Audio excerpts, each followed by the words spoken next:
All right, today we're gonna take a look at a 2019 RS5 and the difference between the 2019 S5. Is it really worth $15,000 more? We're gonna find out. Let's check it out. I'm Peter from Faraz, and let's dive into checking these cars out.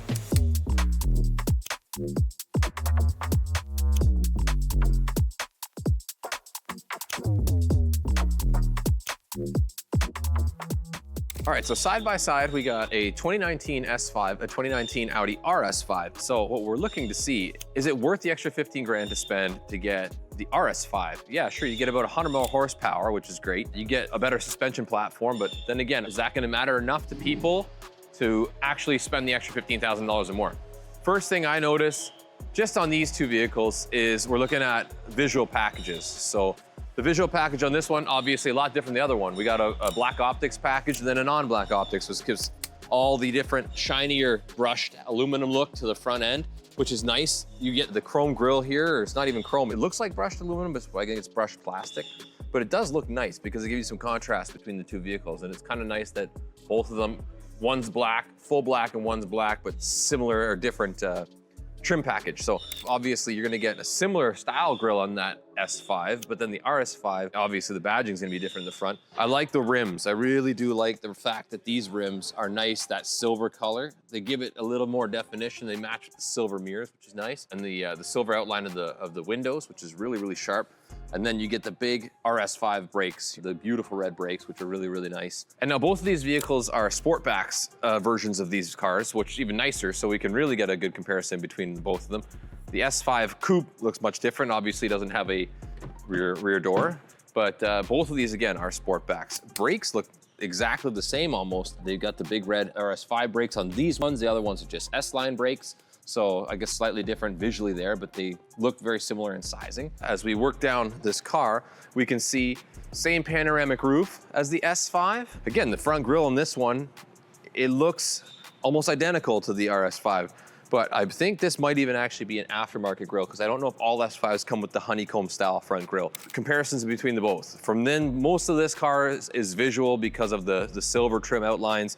Black wheels with the black outline, the whole grille's black on this one, even the Audi symbol's all black on that one. Now, if these two cars are parked facing away from you, you would notice little to no difference at all. I mean, other than the RS5 badging, the lights are the same, the trunk's the same. Other difference that I can spot that pops out is the exhaust tips are different. But I mean, that's a dual pipe exhaust, I guess, two chrome tips. This one's just a big circular oval one. Let me know which one you like more. I think it looks sharper with the singular oval tip. They both have the automatic open and closing trunk, which is a great feature too. A lot of space because it's the Sportback design gives you a lot more trunk space, which is great. You got a lot of room to put stuff in. And everyone loves the automatic trunks. That's just a icing on the cake feature right there. Now, both these cars do have the remote keyless entry. This RS5 has the emblem that shines on the ground. It says Audi Sport, which is kind of cool. They're both Technique packages, although the S5 actually comes with a few different and more upgraded features than this car does. So you both have heads-up display. They both have very similar layouts, I mean, because they're basically the same car. Stitching is a big number one I've noticed a difference in. This one's got the kind of hexagonal stitching. They still use that now in the newer versions. All the RSQ8 comes with that. I like that the seat belts have red stitching on the outsides, and that's really cool too. This one's got a full Alcantara steering wheel, which is kind of neat. Gives you a different feel, different racy kind of look. They both have the embossed RS and then S-line badge in the back of the seat here. Both have I guess you could consider this a kind of a panoramic roof. A little more like a sunroof that's extended a bit, which is nice. And they both have Bang & Olufsen sound system, which is really, really nice. Both Quattro all-wheel drive, obviously. So why don't we start this up and see the difference, because they do have a slightly different motor size. That's probably the biggest selling feature or the biggest difference in cost. So we'll see what those both sound like.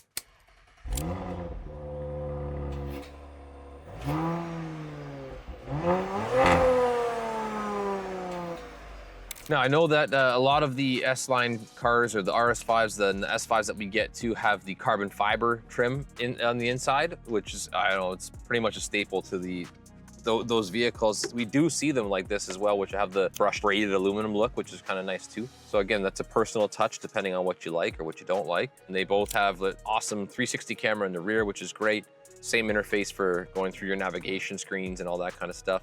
Apple CarPlay, all the fancy bells and whistles. But then the S5 does have adaptive cruise control. This one does not. So those, additional features that you can add on, get it even to another level for the driver's assistance and whatnot. But yeah, the main difference being the 2.9 liter 6-cylinder engine that's in the RS5 versus the 3-liter 6-cylinder engine in the S5, close to 100 horsepower difference. Again, that would be the biggest deciphering choice that you want to make, of course. If you have the extra 15 grand to spend, then maybe that's enough for you to say, sure, let's jump on the higher horsepower car and go with it, right? So anyway, let's go hop inside the S5 and see what's going on there. All right, let's jump inside the S5 now and take a look at the interior on this car.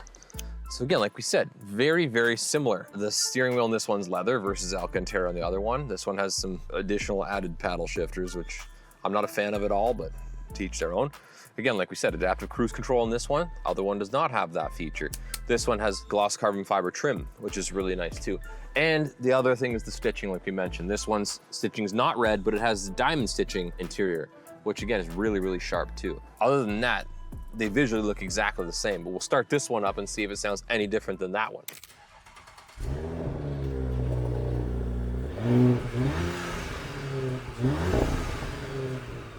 All right, so here we got the hood open of the S5. And as you can see, this one, again, we said, has the 3-liter 6-cylinder. This is supercharged motor, so different than the 2.9 liter V6 bi-turbo motor that the RS5 has. Visually though, we're looking at somewhat of a similar looking motor. I mean, granted, they have the engine cover looks different because you have, all S-line stuff versus this one showing that you got the RS front. Not much difference other than a couple of badges and lettering, but this one again is a bi-turbo motor, roughly almost 100 horsepower difference.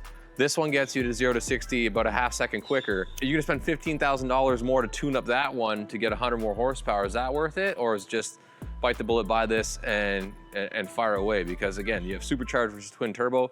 Personal preference at the end of the day.